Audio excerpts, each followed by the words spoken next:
We now have almost all the objects we need, so we are going to do the final layout of the scene and then finish with some details.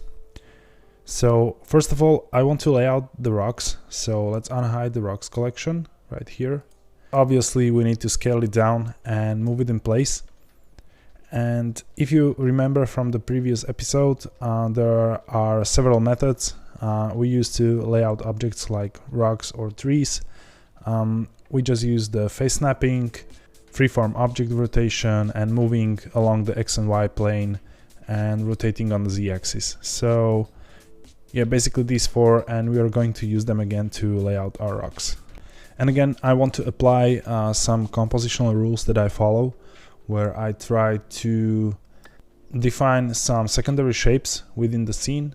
So for example, here where the blocks are, and cluster some objects there and then leave some white space in between them. So first of all, I want to create these main clusters. So let's enable face snapping with Shift Tab. And let's move our rock somewhere here. Let's scale it down. And now we can disable snapping with Shift Tab. And press R twice.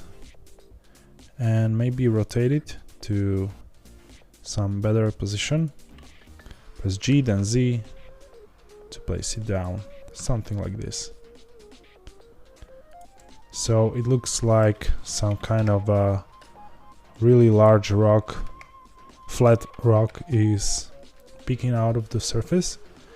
And I want to duplicate this, so let's press Alt D and then Shift Z to move on the horizontal plane. And let's move it a little bit elsewhere. Press R twice and rotate this so some of the bevels and chipped away rock is visible. We can use rotate and then pressing Z. Let's grab this a little bit down, scale it, and maybe move it somewhere else a little bit. And I really like this as a first cluster of the rocks. Maybe there are some small missing here, so let's fix that. Press Alt D again to duplicate, move it here, press R twice, and maybe find some nice rotation for this rock as well. And maybe move it here. Let's make it smaller and grab it on the Z. Okay, I like this. And I want some cluster of the rocks somewhere here, so we don't have so much of empty space there. So yeah, let's just select this large one and press Alt D, then Shift Z to move it on the horizontal plane. And then let's rotate this and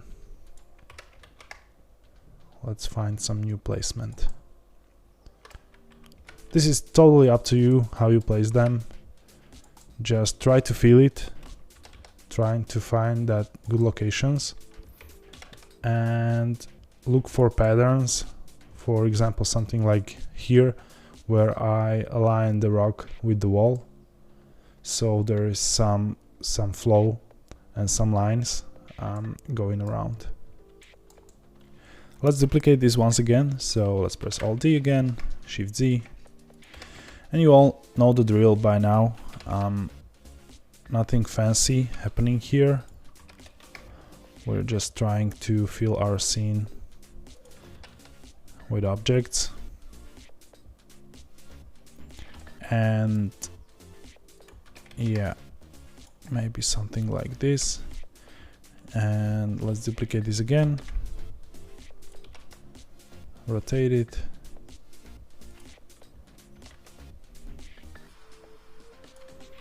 and drag it down a little bit. Let's make it smaller and move it closer. So again, we have this little cluster of the rocks going on here. And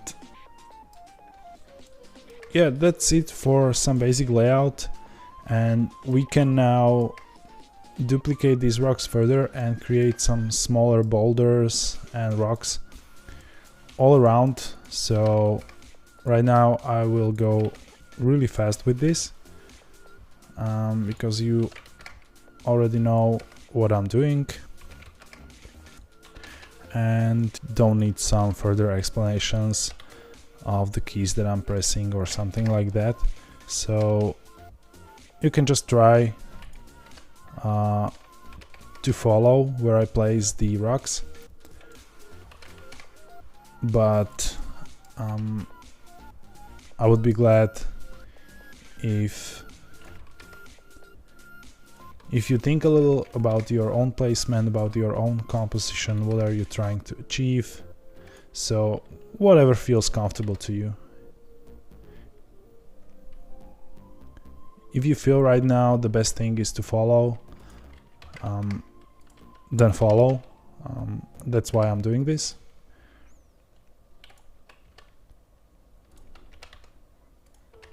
And again, you can see naturally I'm creating clusters of objects. So even subconsciously grouping them together without actively thinking about it. So that's mostly because I've done this quite a lot of times.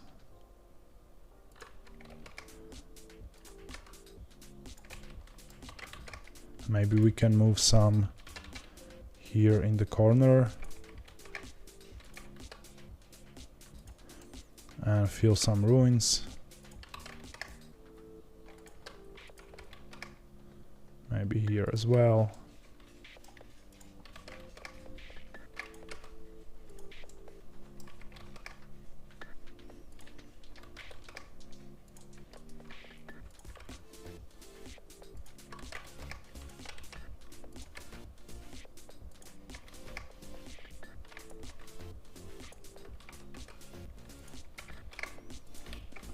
Okay, and maybe some pebbles here and there.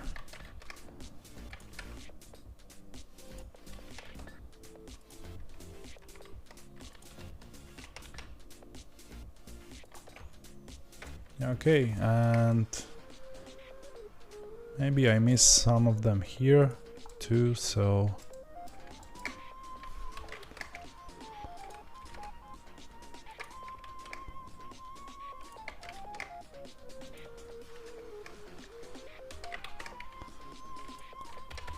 let's duplicate some here as well.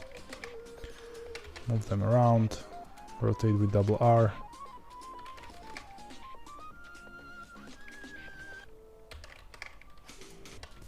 And make some new placements. As you can see, with only one model of the rock, we are able to make pretty nice variations, and basically none of these rocks look the same if you don't think about it much. So yeah, let's zoom out a little bit and let's check the scene, and you can already see what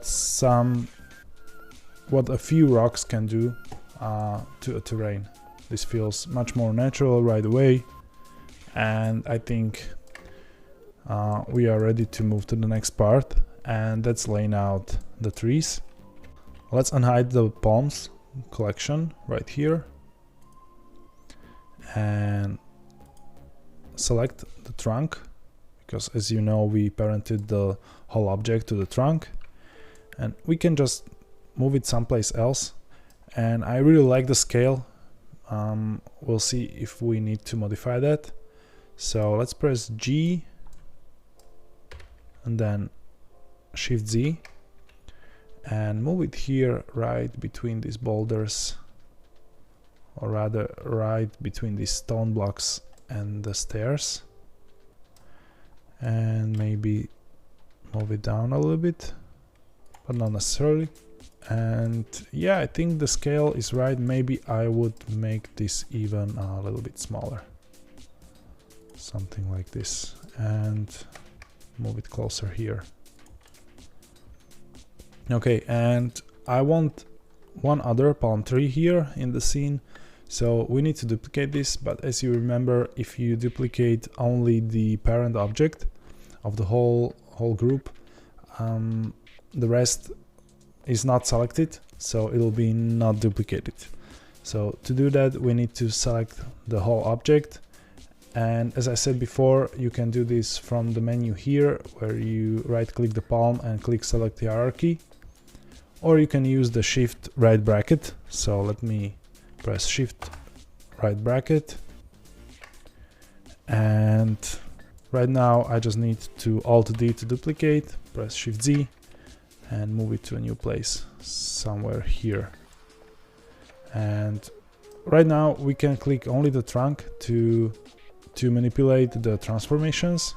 So let's bring it up a little bit because it's a little deep. So G and then Z, move it up, and I want to rotate this a little bit so it's bent to the other side.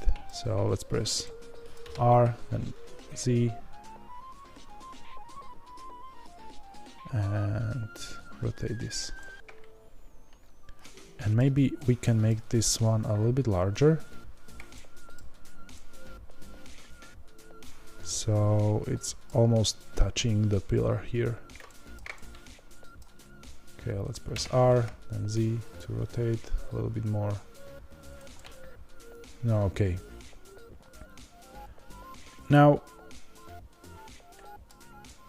I want to make some plants around here, and I don't want to make a grass because this is some kind of tropical environment, and I want to use the leaves like this, so we can reuse them, maybe do a little bit of adjustment here and there. Let's just select the leaves, and we can do this pretty easily. Just shift bracket the whole tree again, and now hold Control, and if you remember with selections, the control is to subtract from the selection, and rotate the camera so you have a nice view on the trunk and the curve without any other objects obscuring the view or getting in way, and hold Control and drag around here. Now you selected only the leaves, but remember, if we would duplicate them, they are still parented to the tree. There are several options how to clear the parent, and one of them obviously is to go to the object menu, parent option, and click clear parent here, but you can see there's a shortcut there, so we can use that, and it's Alt P, and it's pretty convenient and easy to remember since making a parent is with Control P, so Alt P is for clearing a parent, and if you press that, press Alt P, you can see there are multiple options here, and if you click clear parent right away, the leaves jump away, and that's because their original position was 0 on X and Y axis when you parented them, and they become relative to the parent object. So if you clear the parent just like that, it jumps to its original position relative to the global coordinate system. So if you want the objects to keep their position, you need to clear parent and keep transformation. So let me go back, but before we do that, I want to duplicate them, so we are not doing this with the original leaves on the tree. So let's just press Alt D, then Enter to duplicate. And now we can press that Alt P and clear parent and keep the transformation to leave them in place. Now, if we look from the top and press G to move them away, we have unparented set of leaves here that are link duplicates of the original leaves. And since we want to manipulate them as a single object, I want to parent them to something new, and basically, since they all have the same origin point, it doesn't really matter which leaf you want to choose as a parent. So I think the best for selection and manipulation will be this one, which is the largest, and it's already the active object. As you can see, these are highlighted with the darker orange, and this one is a bright orange color or yellow. So you can just press Ctrl P and click object. And right now, if you just select this one leaf and rotate the object, it rotates as a whole. But I want to modify this even further, because this will be on the ground and I want to make this a little bit more fluffy. So I want to change some of these rotations. So let's just click these leaves one by one and press R twice and rotate them a little bit. Basically make this whole leaf cluster higher. Now we can select this one, press S to scale, and since they are parented, they're all scaled. Let's now enable snapping to move them around and place them on the ground. So let's press Shift Tab, and the snap is properly configured from before. So rotation and projection is already checked. So let's just press G and move them on the ground. And I want one here and I want it to be larger. Okay, let's disable the snapping. And I wanted to rotate it, but this already looks quite good. So yeah, maybe a little bit like this. Okay, and now we are going to enable the snapping again. So Shift Tab again. Let's press Shift right bracket to select them all, because I want to duplicate them all over the place. And let's press Alt D to duplicate, move them here. Let's make it smaller.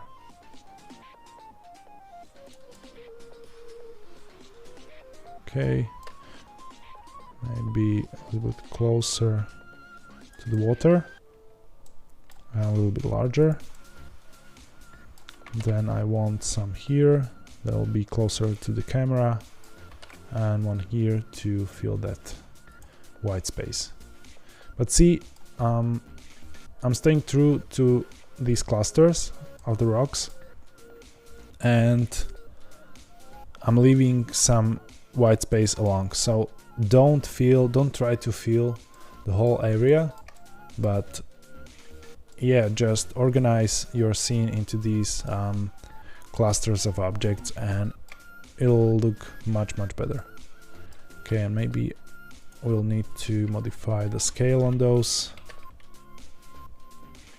We always need to click the largest leaf, since that's a parent of the object. And yeah, let's just select it all again. So Shift right bracket, Alt D, and move one here as well and make it larger. Okay, and now I want some maybe even here at the top of the stairs. And don't worry right now about the transformation and rotations, we'll get back to that. And I think this is enough for the plants. So let's turn off snapping. Let's select the largest leaf. Let's grab this up a little bit. And let's try to play with the rotations. And since these leaves are separate objects, we can do some modifications in place, and that's just perfect. And that's why I chose to duplicate them as a separate objects parented to the one leaf, because if we were to join them into the one mesh, we wouldn't be able to do this. We would need to treat them in terms of variation like the rocks. So yeah, now that they are parented and they are separated objects, only link duplicates are the leaves itself. So if you want to edit that, you can edit everyone in the scene. So that's something I can live with. But here the advantage of this approach is that we can modify every leaf separately.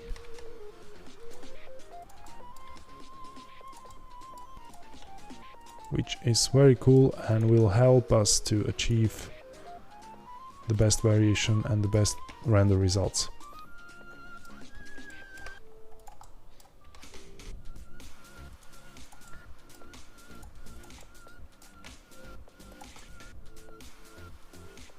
And again, you can't predict the surroundings of the plants very well. So, for example, here, where there is a wall, you wouldn't be able to fit the plant correctly. So, yeah. Okay, just left click these leaves and rotate them around. That's all you need to do.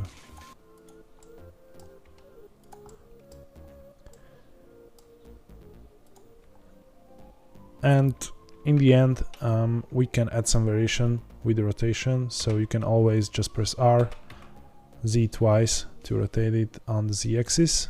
Let me just fix this one here. But I don't think that's really necessary right here. Maybe a little bit.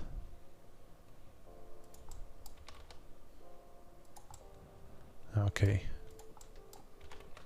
Yeah, just because we maybe don't want the largest leaf to be still in the same direction. Okay, so this is the first time that the scene is completely laid out.